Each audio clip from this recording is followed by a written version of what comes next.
Before I became a prostitute, a sex worker in today's terms, or a whore, I used to do whatever he wanted and trying to guess that and not get paid, of course. And then all at once, I'm the teacher, or I'm doing it the way I want to. I'm leading it and getting paid. I want you just to imagine for a minute making 180-degree radical shift from the life you're living to the life that you want to live. Going from housewife, mother, music teacher, and shifting into this beautiful, sex positive, sacred, intimate lifestyle that opens up your whole being and your creativity, and writing books and creating shows that are shown in fringe festivals around the world, and becoming an advocate for positive sexuality and sex workers' rights and living a fully embodied life. My friend and mentor and collaborator in this life of amazingness, Charla Hathaway. I got to sit down with her again for over an hour and talk about her philosophy, her explorations, the difficulties of making these changes, and just the beautiful, chaotic juiciness of life, all the way from giving retreats for women in Nicaragua to interviewing cocks. Who would have thought? Charla is the consummate artist and actress and performer, and she's authored several books, and her new ebook coming out, How to Be a Prostitute and Not Get Fucked, is just a rollicking ride through self-discovery, really. And so I invite you to get a cup of tea, get into some comfy clothes, and get ready to get your mind blown and your sexy on. Enjoy the show. Charla, my God, it's so good to have you in this space again. Wow. Last time I saw you, you were sitting in the front row of my plane, naked at my age in Santa Monica, and you were cheering me on. Cheering you on. That was an amazing show. That was an amazing night. And we've got pictures to prove it, right? Yeah, just going on stage this later time of my life in my mid 70s has been like a surprise to me. But I Mm-hmm. think the story of trying to normalize our topic of sexuality, trying to Mm-hmm. make it more accessible to people, trying to destigmatize it. And so, how can you argue with a grandma up there, right? Who says, yeah, sex work's important. Matter of fact, I got into it when I was 50. There you go. Right, because one of your taglines is Yeah. I became a whore at 54. Right? Is That's that right. I sing a little song with my guitar. that's And it was, James, one of the most surprising and empowering things in my life. My life changed completely. If I was just thinking the other day, if I could put it in one sentence, before I became a prostitute, a sex worker in today's terms, or a whore, I used to do whatever he wanted and trying to guess that and not get paid, of course. And then all at once, I'm the teacher, or I'm doing it the way I want to. I'm leading it and getting paid. and And keep that happened in my case almost overnight. The right. learning curve was so short, but I was 54. I didn't want to get fucked too soon, too hard, too long, or too often. And I said, I gotta take the bull by the horns here. And what do I No do? pun intended. So teaching that slow breath and Mhm. teaching the slowing down and just undressing each other slowly and touching. It's like at the end of the hour, we had maybe 10 minutes to do what? Intercourse? But you know what? We hardly Right. got to that. Yeah. We would just find other ways. It was fascinating. I loved it. Yeah. Well, and in that process too, right? The men are learning that maybe their first thought, their first reaction to just like get it in is not the best thing, even for them. There's, the consideration of their partner, but then there's their own consideration too. Like, wait a minute, maybe I'm going to get a lot more out of this if I It slow was like down. helping them, James. It was like when it was their turn, say, to undress me after I took a half an hour or so to undress them, I say, more slowly. I want to feel the strap fall off of my shoulders, you know? And so, yeah, it's teaching while I'm modeling what we want. Yeah. This sounds lovely. Is this became what got you into this? Like, what was the thing that spurred that? You know, I'm living in teaching violin and married, and actually on a married sabbatical, kind of year off, experienced a sexual renaissance, really, of tantra and slowness. And my husband even catches on too when we get back together.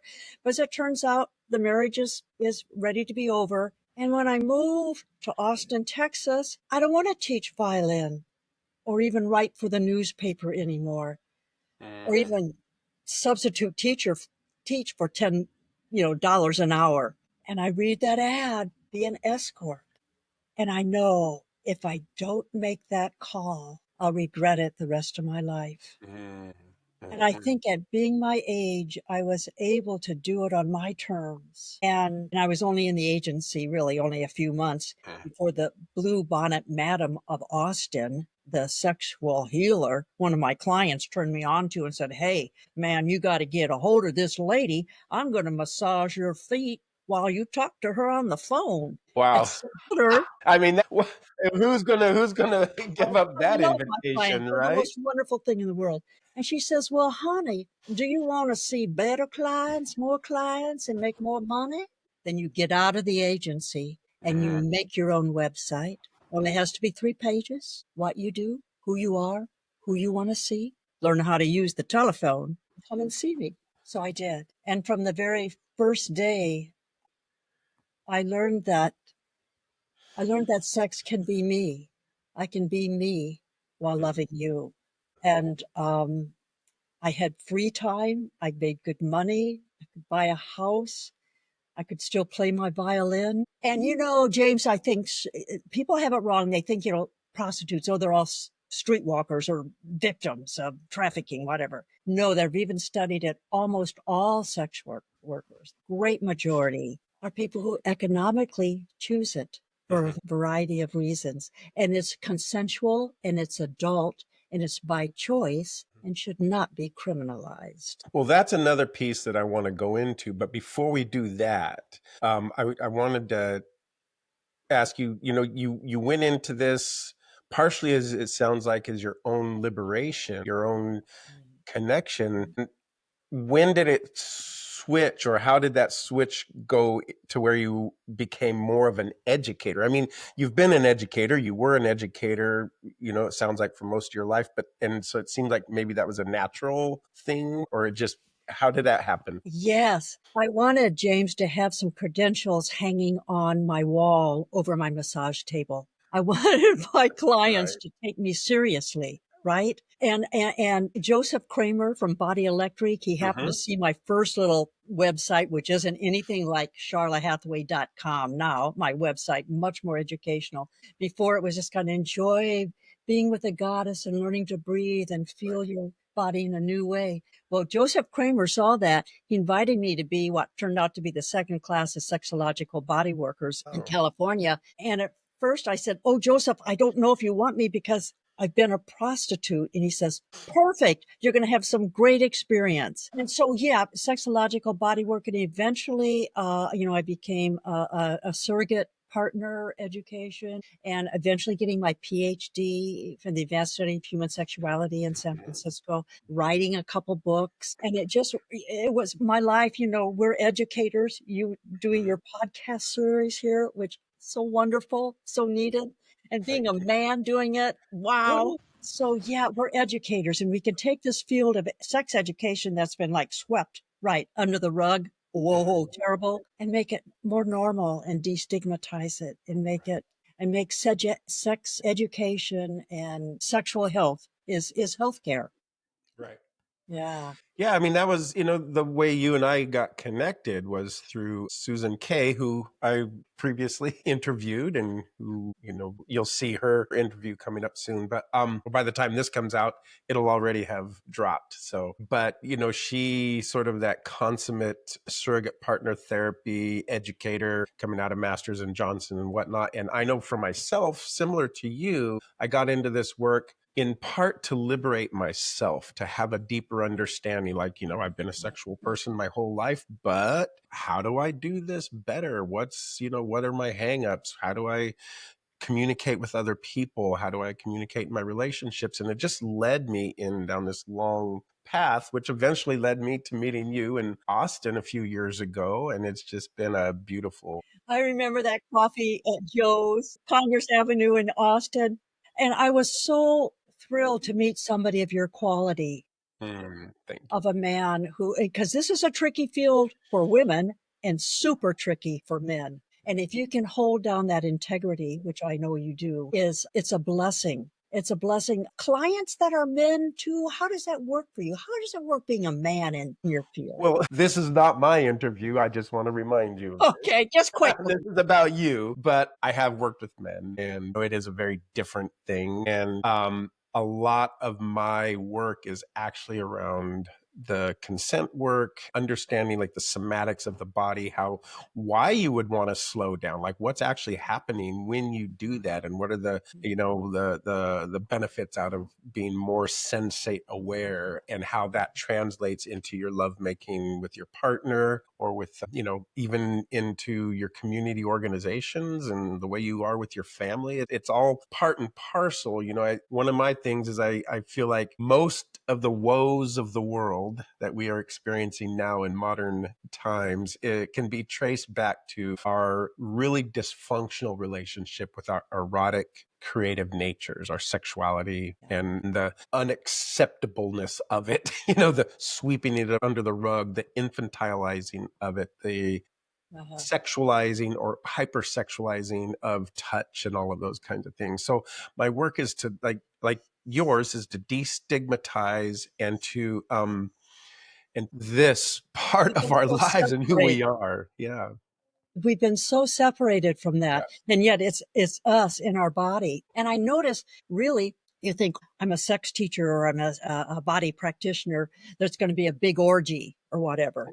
And it really comes back to helping somebody, and I've done this with so many men and women, feel their own breath. I've had people say, Exactly. well, I haven't breathed like this for 20 years since my Lamaze birthing class and helped my wife, and sometimes after I get someone to slow down enough, a man might say to me, saying goodbye at the door, wait a minute, did I even orgasm?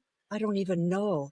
I just felt my body in such a different way. And so if we can get a glimpse of that, I call myself a breath coach in a Yeah, way, exactly. because it starts with that, slowing that down, that fight or flight leaves, and you can begin to see that interior landscape and enjoy it. And for men then and women to have our sexual parts then integrated with our other parts is really important. And a body worker can do that, where we think our real estate is just this few inches here between our legs, and we just go to it the same way, the same time, every day, the same Right. most routine, and it's the most least creative way to deal with the most creative part of us in a way. And so just another person breaking that cycle, a teacher, podcaster, an offering, and I guess it's not rocket science. I mean, It's it's so not. It's simple. it's complex, but it's not complicated. You know Yeah. what I mean? And one of the things that has, my clients have said, things like, I've never had permission to express myself this way. And so that's one of the things, is like just giving somebody permission. I mean, I'm, feel weepy in my chest thinking about that. Having the permission to be human and to be yourself and to be erotic and creative. And we give them space to do that, space to be do that. So many men come and they feel like they're not sure their wives or their girlfriends really enjoy it. They're not.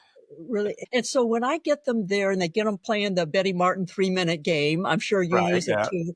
And so we divide this up. We take turns, we're not trying to be all Yeah. so busy on each other at the same time. And then maybe the woman has just finished doing a face caress for 3 minutes and there'll almost be tears in his eyes. And you'll say, I can tell you really meant that.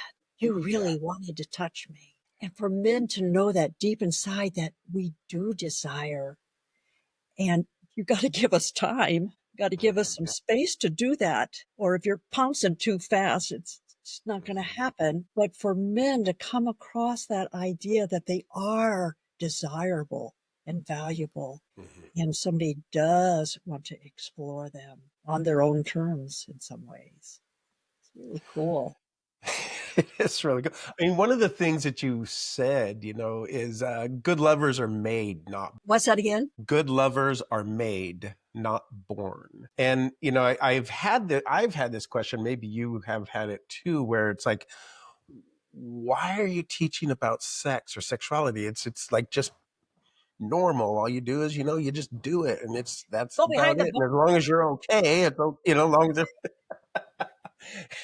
so, and Yeah. yeah, And then the woman's not supposed to say anything because she doesn't have any voice and she's supposed to be just quiet and like it, that's whatever. another thing right there. Exactly. So my experience is mostly, I would say that I work largely with women or couples, but that's one of the things that I hear a lot also is, well, there's that permission piece, but then there was like, I don't even know what to ask for. This is one of the things that I get a lot of times. Like, I don't even know what my desires are or what feels good or how to ask for that. It's even beyond just the permission of being able to ask. It's like, what the Yeah. fuck Yeah. do I ask for? Yeah.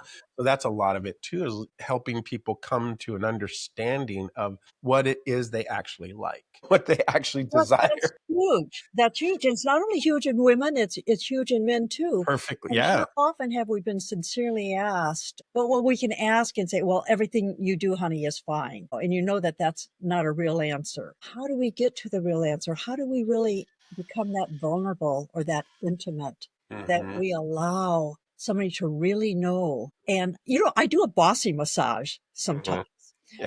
on women. And I had one woman come in and she says, my boyfriend kisses me too hard and too wet. It's like mouth mauling, but I can't say anything. And he just touches my nipples and he doesn't touch my whole breast. And, he just goes for the goods and not Hmm. my whole body. And so we do a bossy massage.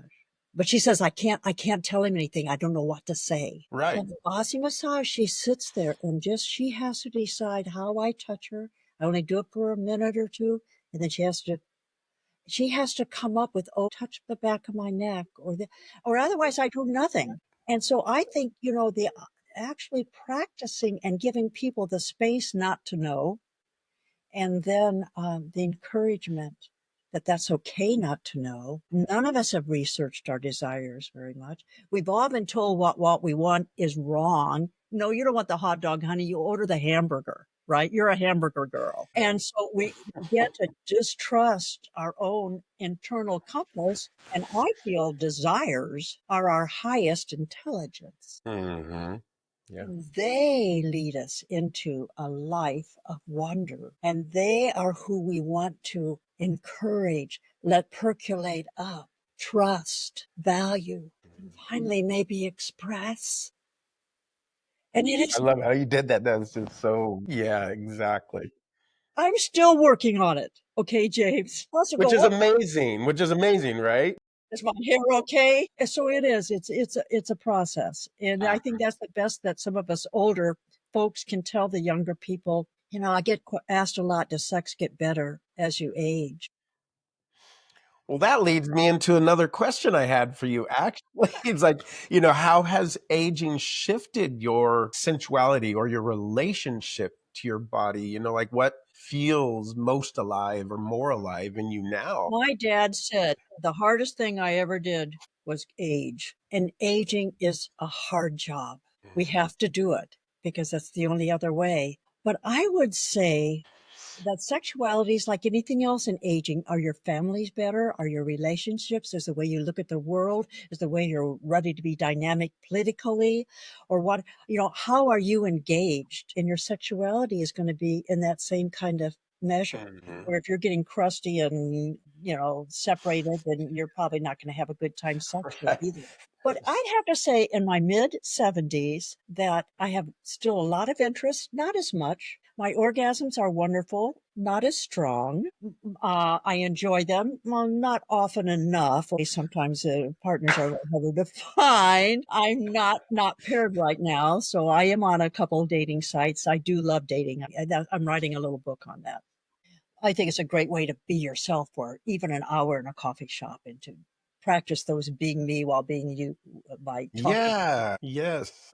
I want to address one thing about lubrication, and that is I hear a lot about women drying up.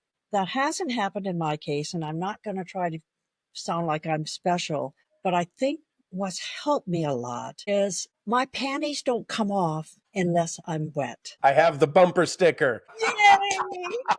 I I love haven't been that. brave enough to put it on my car yet, but it's on my I refrigerator. know, me either. It's I'm like, well, we'll see. That's true. I discovered this about 20 years ago at age 50, which is a good thing. And really, unless my panties are wet, they're Mhm. on. Mommy says not to take off my panties. Not yet. So I honor my body and my rhythm. And I think sometimes older women who can't do that is an excuse to get out of having to do anything and not be Mhm. touched because they haven't taken the bull by the horns, so to speak, and decided, yes, it's their rhythm, their timing that's important. And a man can't guess it.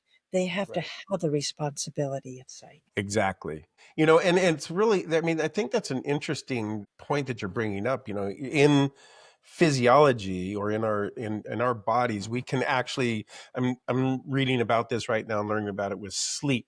You can train your body and it will begin to respond. You have to, like, that limit of, like, if my panties aren't wet, they don't come off, meaning that your body will begin to develop that sense of it on its own, like and then it just feels like, what you're saying, that has taken you all the way into your mid 70s, and you still get wet and lubricated without Easily. much of a Because I issue. think my little pussy feels safe. It feels like I'm not going Yeah, to abandon you're her. honoring it, you're I honoring it. I Yeah. take my pussy by the little hand and I say, "Hey, girlfriend, just stick with me. We're going to be fine." And so she trusts me. And in that Mm, trusting, she'll just open up the floodgates, so to speak. mhm, And I think a man, too, in the same way, should look at his cock as mhm. one of his most truthful part. Your cock doesn't lie. Your head can lie and is making up all sorts of stuff all the time. But the cock is the most honest part of you. Listen and love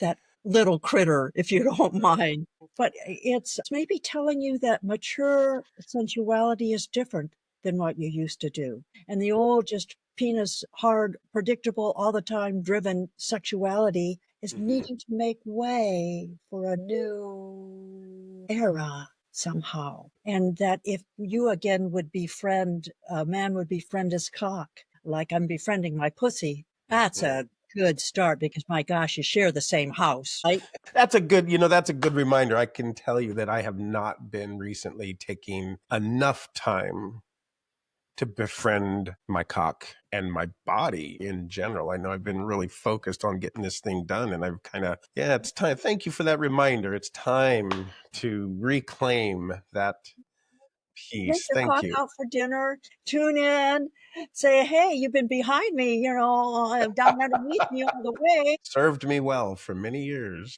I'll interview people's cocks. I'll interview a man's cock. I remember you talking about this. Yeah, please go ahead. So fascinating. Of course, you have to give as the master voice for your cock. And many times cocks, they are so humorous and persevering. They will say things like, yeah, I wish so and so, James, maybe in this, whatever, but pay attention to me more and show me off more and just appreciate me Mhm. for the goosebump. experiences we have together. Mhm. Yeah, I think he should touch me with tenderness and kindness and be maybe more creative even. And so cocks are tremendously wonderful. I also interview assholes. No, They I mean, that absolutely. That's got to be like super they interesting. are super smart and they can tell us all the uptightness we have and how they're such important players sexually, really. And Mhm. so I don't call people dicks and assholes anymore. No, no, no. Yeah, I don't call people pussies anymore, you know? I might call you an elbow. Yeah, or maybe we just leave the body parts out, and Yeah, just say, that, "Hey, you're that'd being be nice mean, for or like you're a being." body, wouldn't it? Yeah. I mean, I've one of the things that I really love doing is it's almost like an interview, but it's pussy worshiping, and and I've had girlfriends that one girlfriend who probably still is a sex worker. I don't know. I've kind of lost touch with her, but and so I had been in a lot of sexual events, stanzas, arenas, and when I went to worship her pussy, she just like, oh my God, like she had not really experienced a man or maybe anybody paying attention and describing what they saw and the feelings that were coming up in my body around just observing the color and the shape and the smell and the yumminess that it generated in my belly and my chest, and it just it was a real moment for her, and them tears and the whole 9 yards. It was really amazing that James, I want that to you know happen to me. I'm not sure that it's really happened that much, or maybe not lately. Maybe it's like you and your relationship to your cock. We got to kind of renew some of this stuff. But I think when you first said that, not only she responded like I kind of did too, like, oh my gosh, if I just spread those legs out and really just let somebody not try to pound or penetrate or, become or orgasmic. maybe not even touch. Wow, just even look and see and describe what you're feeling during that. I Mhm. don't know if you've ever done a video or on that or anything, but I think that's a beautiful thing. Women could do that to cocks too, Mhm. right? Yeah. We think, oh no, we can't worship cocks because it's a patriarchy and everything's cock. Okay. Mhm. No, no, not the kind of Totally cock. different thing. Yeah. About. Yeah. Pardon? I said it's a totally different thing. Yeah, The it's the it's patriarchy and vulnerable. cops. I mean, It's it's it. beauty. It's the cock of sharing life. Mhm. So they Yeah. call it the lingam, right? The wand of light, Wow. Yeah. and the yoni, and the Yeah. birthing place, the creative, place. For Yeah, just couples to just really appreciate each other's genitals maybe for some time and not really intercourse is off the table tonight. We're just going to share these. And you mentioned verbally describing, because right, sometimes we think intimacy is just all this action stuff. right. We need to learn the words Yeah. to describe what's happening in our body. Sometimes I'll play the right now I notice game with a client who says, oh, I lost my sensation. I can't touch. And, I go, well, I don't feel anything. I say, let's play right now I notice. And he says, well, I won't be able to do it. I said, well, are you standing or sitting? Well, I guess I'm sitting. Well, how do you know? Well, I feel the Right. cushions on my butt. As a matter of fact, I'm on my right butt cheek more than my left butt cheek. And so to get you into your body, and Mhm. then the more you notice, the more you can notice. And of course, if you notice up just sitting here in the chair as we are, Right. what are you going to notice when you start to touch? That's what good sex is about. It's good noticing. Notice Yes. is my favorite word. How do Mm. you notice? It's better than moist, which is also a good word. That's my second favorite. I want to, as you're talking about that, I'm going to, this is your book that I bought, and I would recommend this to anybody and couples. It doesn't matter what your orientations are. This just has an amazing amount of instruction and knowledge and joyfulness and really nice pictures. This is an amazing resource. So 8 Erotic Nights. And this is a place where it seems to me, maybe you can talk about it a little bit more than I can, being as this is your interview, but this is a really good way of spreading out that learning of each other and of ourselves over this course of, whether it's 8 nights or you split it up into 8 weeks or whatever you do with it, but just that step by step building of this intimacy, which I know you like to say, into me, I see, So Yes. anyway, talk about this in the development of that book. Yeah, to be guided, and we all need some mentors and teachers, how you can light the candle with your intentions and release the fears you have and go through 4 or 5 exercises together, timed, brings focus, and then blow out the candle at the end of the night. And you're not going to make love that night. You've had enough already in that.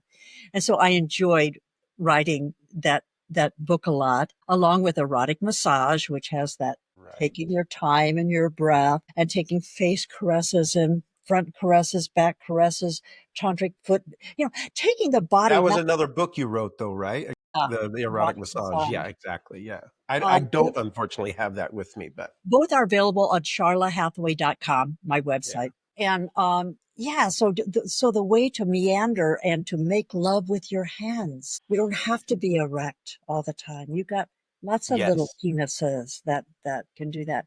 But my latest book that I'm just finishing this week, Yes, we were going to get into that. So please go ahead. it's actually just going to be a PDF on my website. It's called How to Be a Prostitute and Not Get Fucked. Mm-hmm. And so Intriguing. yes, it's taking some of my favorite clients. And what do you do? Who seeks sex professionals? What do they do? What are, can you teach intimacy? And Mm-hmm. so I'll take you through my 68-year-old virgin who he has never touched a pussy or himself before, or Oh. the bossy massage we've talked about, or my uncle Ben, who's at 85 years old, started dressing like a lady. Great story. Tell you lots of stories besides my own. And I even include the bonobos that I got to see at the San Diego Zoo. And it's a fun little book. You could probably read it in a couple of hours. And it's just a short little fun how to be a prostitute and not get fucked. So who's that book for, really? Is it just for anybody, or is it just strictly kind of geared towards sex workers, or what was the No, I think it's an anybody book. It's in real plain, simple language. Each chapter's only 2 or 3 pages, like, Precious Child or Goddess Abby, or the stories of different people, who they are, why they came in, and what we did together. So it's just a book I've always wanted to write because I think people think different things about sex workers and everything has to be involved in such kind of graphic body parts moving, wiggle, wiggle, pop. Well, that's all we see on TV and in the movies. It's like even the really decent movies that are that involve sex workers really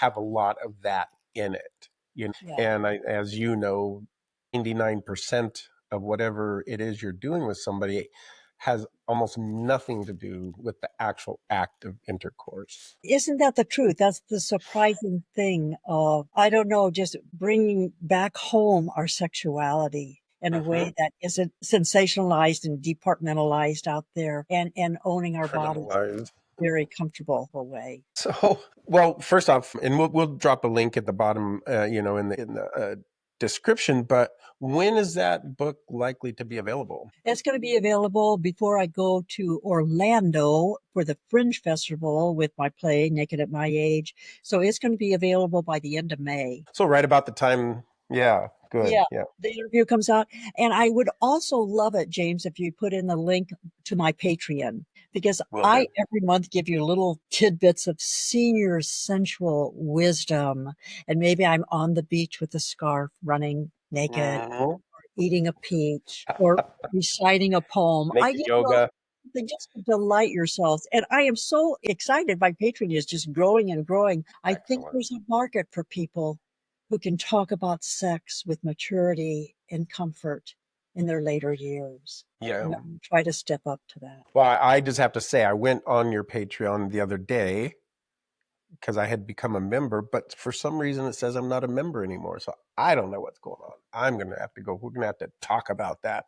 No, but Well, it may have been it's somebody who knows what happened. It's the uh, technology for sure. But one of the questions I want to ask you is what is the biggest myth that keeps people disconnected from their pleasure? What do you think? I think a big myth is the fact they think they have to do a lot and keep giving a lot and keep guessing, which most of that is. And I don't think they realize the importance of receiving. And so even though I have been a sex teacher for 20 years and I've seen thousands of students and taught many classes, people still come and they want a little trick or a little something to do.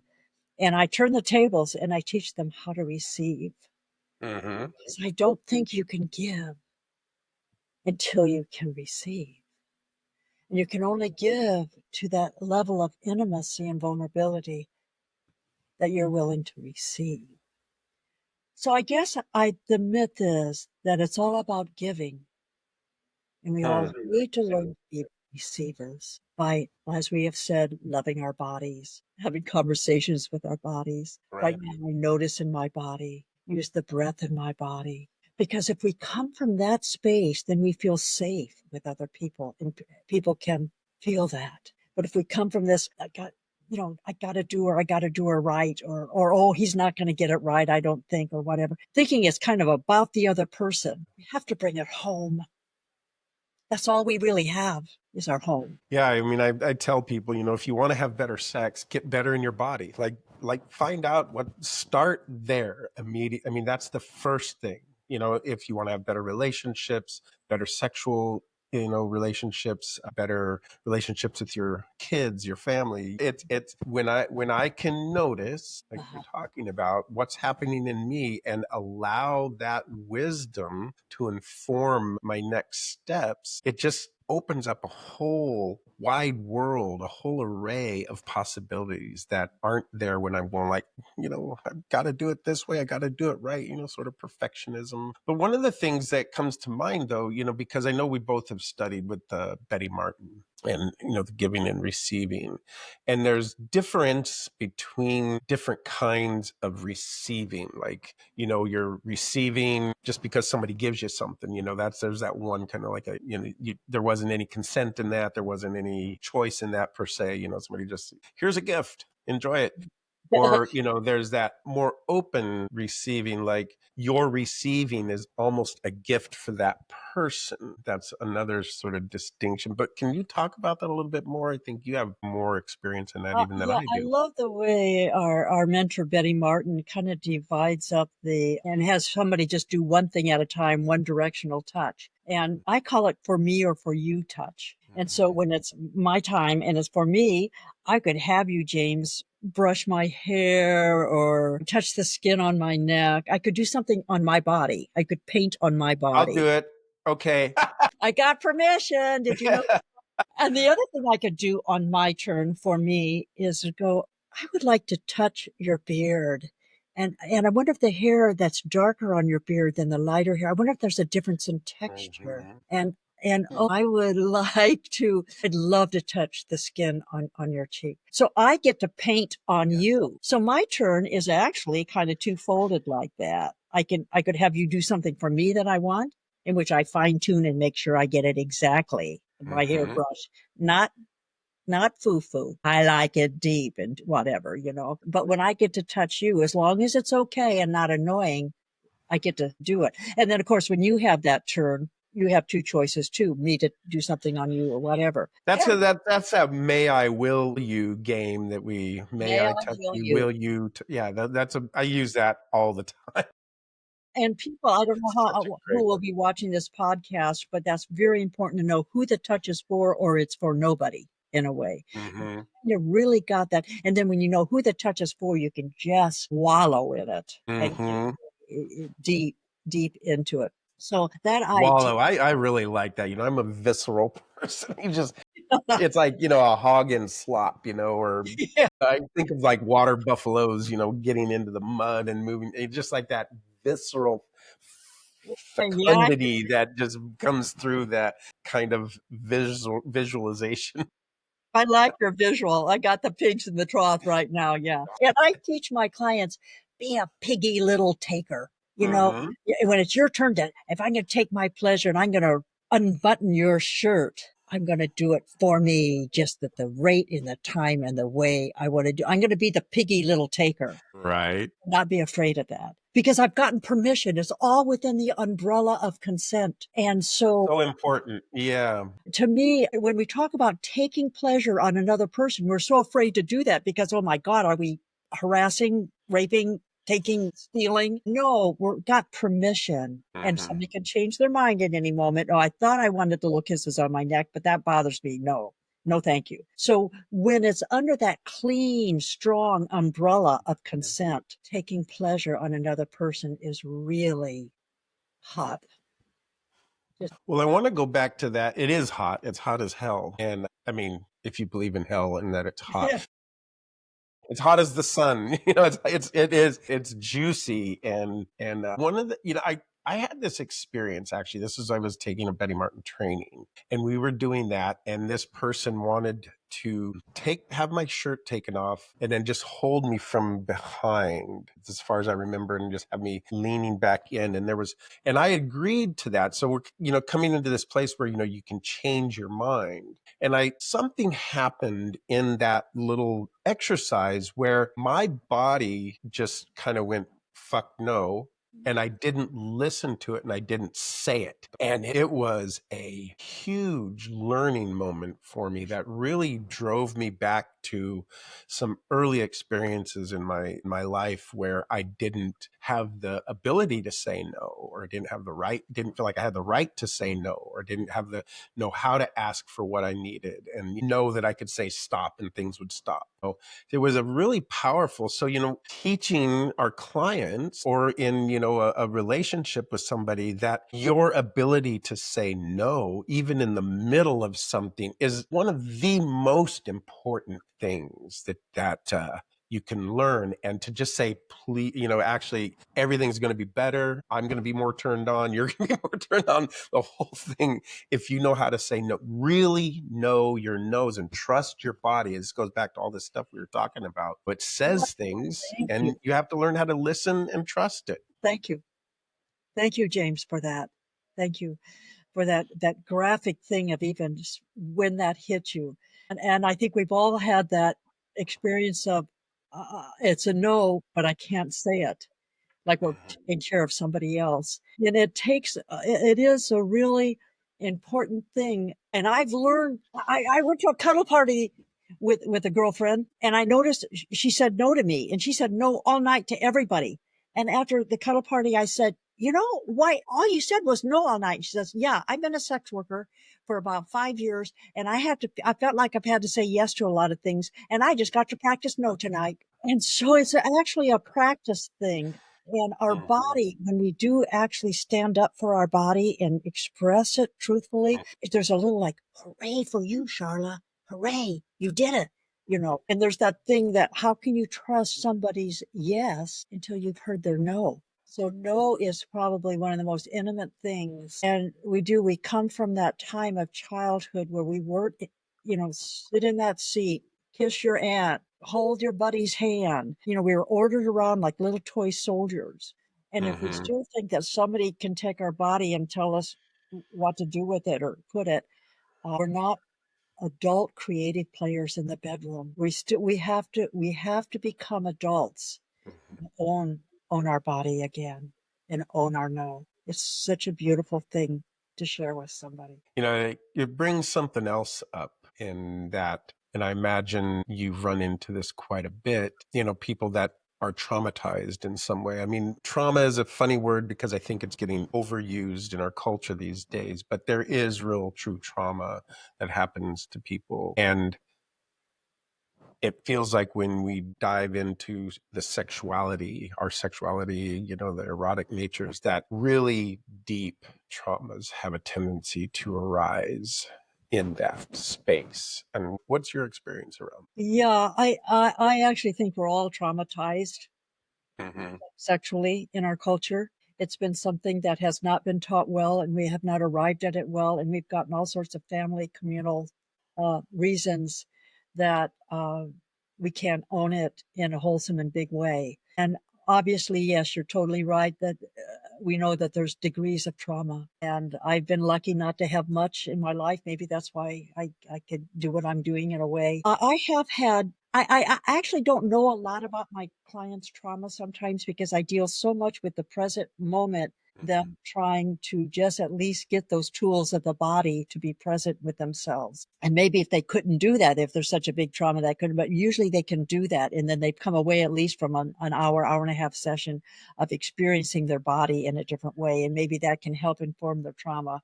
But I have had people come to me very, very damaged. I'm not sure I'm very good at that because I haven't had a lot of study in that. So I don't know how to deal sometimes with that. And couples are tricky too, because there's two people at the same time and each one, You got 16 personalities at least in the room. but I think there are some really good people that are trained in more trauma. I think we're seeing, like, even in the Hollywood movie thing, like when there's a sex scene in movies with young people or kids or whatever, you have somebody like a sex worker there. I think we're It's just an I forget what it's an actual title that is advocate or something like that. They really make sure that that they're people taken don't care of. get yeah, that there's consent and all of that stuff. It's really beautiful that they do And that. I think the star of Honora, the film that the sex worker stars in that just got the Academy, when they first introduced her to that idea that there'd be a sex worker on the right on the set with her to deal with stuff and debrief or whatever, she said, I don't know if I need that. And she came back saying that was the most wonderful thing. Right. Thank you. Yes. And so just that idea of there's so much we need in mental health these days, right? And we need the recognition of government and stuff that there's a necessity for this, and counselors in schools and whatever. We need to learn how to be with one another and how to deal with things in our families in the past. So I hope we can do that. We can. And I think you spoke to it actually quite well. The just about everybody has some level of trauma, but going into the foundational pieces of like paying attention to your body, learning how to listen to the sensation, connecting with your breath and movement, and just that awareness piece, to me too, is like really that's the most important place. I tell people, like, we're not going to go after your trauma, because I mean, I've done a lot of trauma informed work with ex-combatants and people that have been, molested, and just kids that had horrible abusive homes and whatnot. And so I've learned a lot in that. But what I learned, and maybe it sounds like this is what you're talking about too, maybe you can corroborate some of this, is that you can go after the trauma and you can open that up. But if people don't have the tools to deal with that, then they're just kind of left in that space. You can do whatever you can as a practitioner to help them close close back up and integrate, but you starting out with just teaching those tools, oftentimes what I find is that alleviates a lot of the stress, anxiety, trauma, and if not, they have tools to fall back into when and if it comes up.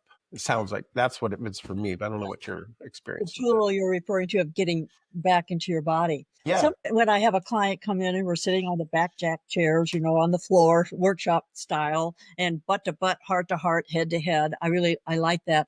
If they get too much into story, I notice my whole body gets, and I used to think because they're paying me that I have to listen to it. I soon learned, no, they're paying me to be honest. And right now, our stories are our stories. And sometimes when we tell them, we reinforce them. And what we really what's your intention here today to be with your body? What do you want to experience in that? And so I'm not real patient at listening to people's past stories. So I might interrupt you. Like, is this going to take a long time, or Touching. can we breathe? Let's breathe a little bit. That's great. And do you bring movement in? I know you teach a lot of workshops and retreats and things like that too. So you're not just working one-on-one with people, but do you bring movement and voice into your work? I would have just imagined. Good question. Yeah, I've been like a belly dancer and an African dancer. So really, getting warmed up and moving our bodies and breathing. I like to do breath with different movement Hmm. like that. And I think it's a very freeing. I like to have people begin to hear their breath. Do you do that? Something like an ocean breathing where you actually hear the breath go in and out? Because the yogis say if you can hear your breath, you're in the present moment. Yeah. Okay. And so I call that the varsity breath. Somebody, if I can, on the table, if I'm doing an erotic massage, I am actually not going to continue touching them unless I can tell where they are in the breath, if they're in or out. Hmm. And I'll just stop and go, right? And then when I hear their breath, they know they get extra credit or extra if I hear their breath.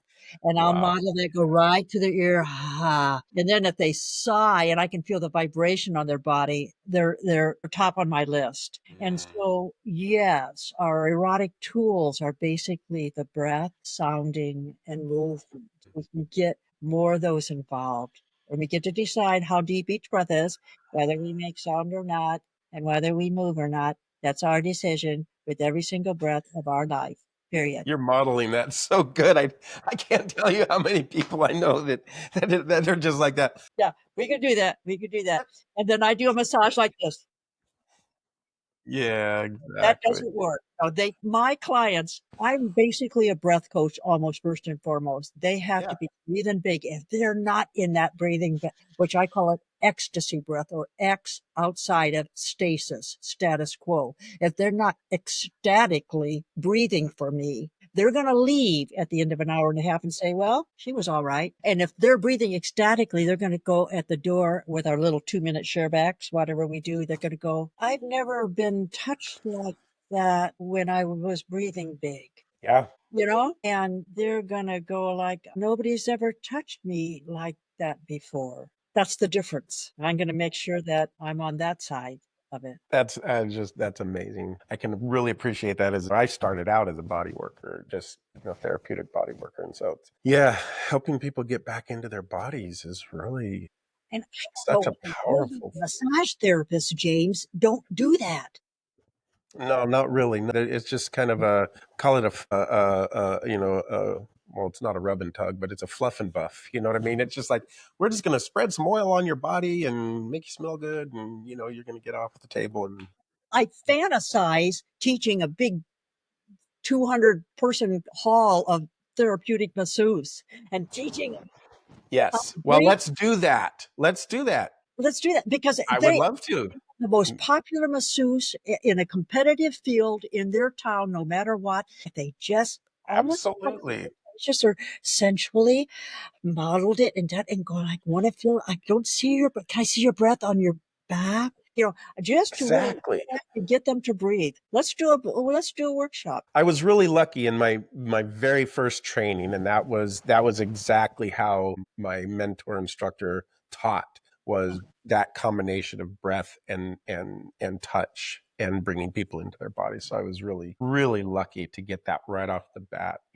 And so it kind of brings me to this other thing where I wanted to talk to you about the difference between giving your body and offering your presence, because that's what it sounds like you're doing more than anything. Interesting. Yeah.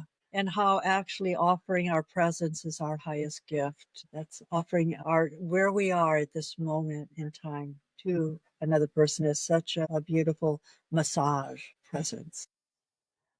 Well, even if it's not massage, I mean, just in your work with people one on one or in your workshops, how do you view or how do you feel that difference between just Yeah. I'm here doing my job and I'm here Yeah. with my Uh, presence. you know, people have said, well, Charlotte, how can you be massaging erotically people? Like, what if you just really don't feel it? Or what if they're kind of fat or they got lots of moles or whatever? I mean, how can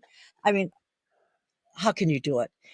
And I go, I don't know if it's just I was blessed with this in this lifetime or what, but I think anybody who comes in and they are wanting to know about how to make their life work better, how to make sexuality more connected, how they can grow some intimacy. I'm there for them. I want to give them the gift of my presence. So I think seeing other people truly as our equals, our camaraderie, my clown teacher would say it's clown presence, where you see it kind of everything equal in a way as potential and possibilities. I think I see people that way. Yeah, seeing them as My people, friend, right? What's that? have we covered it all yet? No, we've got a million things to go through. No, but I mean, we're coming to how are you feeling? Are you needing Yeah. to go? Are you feeling good? Well, I'm feeling like I've said it all. Okay, all right. Let's see. Hey, do you have more questions? Oh, I do have lots of questions, but we don't have to You're such a go young man. thing. What's that? You're such a young man. Okay. Well, let's. This little piece is going to be cut out. If you could whisper one thing in the ear of every woman turning 60, what would it be? You deserve to have a good time, and you can make it happen. What's the best piece of bad advice you've ever received? Just go ahead and do it this one time. It won't matter, you know. Just once you could do it good. You know, it'll be done tomorrow. It'll be fine. You'll What? right the next time. Yeah. What is your favorite erotic movie or scene? It's an old one. The piano. Wow. The piano. It's the Mm, character of Shadow of the Dog or something that she Campton, who just won an award. But that scene where the Maori man is lifting her dress at her ankles and she's playing the piano. Have you seen that movie? wow. It's been a long time, but I thank you for reminding me. I'm going to go watch it again. That man is the most beautiful expression of someone who is lovesick. He's Yeah. just lovesick. Yeah.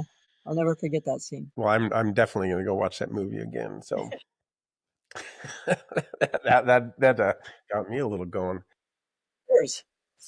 What do you think is the most rebellious thing about pleasure? About pleasure. Mm-hmm. Rebellious thing about pleasure that it can cause you to want to take your life in your own hands and to do it your way and to find your own calling and to do what you love. And to do what you love. All right, Charla, Great questions. those are fun. I got a whole list of them, but we're going to leave it at that. So you already mentioned your website and your upcoming book. How else can people find you? And we're going to throw all this in the show notes as well. What's your Patreon? If I there's would say a my Patreon email. would be the next thing. My website, my show, my book, which are on my website. And they can actually order the books from my website. That's not right now, but that will be in the next month. And I really thank you for this interview and I think it was great. I had a great time. Me That was too. my intention. I said, just have a good time because you're great. I really enjoy you. And thank you so much for inviting me. Well, that's a big compliment coming from you. Thank you. And I enjoy you too. And I just really honor your rebelliousness and your taking your life in your own hands at the age that you did and just stepping into a whole new thing and just saying, you know what? Fuck this. I'm going to live my life and I'm going to live it out loud and it's not going to be a secret. And, and then just the huge amount of wisdom and experience that you're bringing into the world. And, this is why I wanted to interview you because I don't want to see your voice fade off into the night. I want to have a record of it. Thank you. And I'm just so honored to have met you, and I have learned a lot from you and your example, the way you lead just by example, just by the way you live your life is just incredibly inspiring. And I want to hopefully that's going to inspire a whole other round of people, whether they become sex workers or just get liberated in their bodies and do that. So Thank you. thank you. And thank you for your projects in this field of forwarding this kind of wisdom and from many different people and making that more available. It will change the world. I hope. Thank you, Charla. Thank We'll you, dear. see you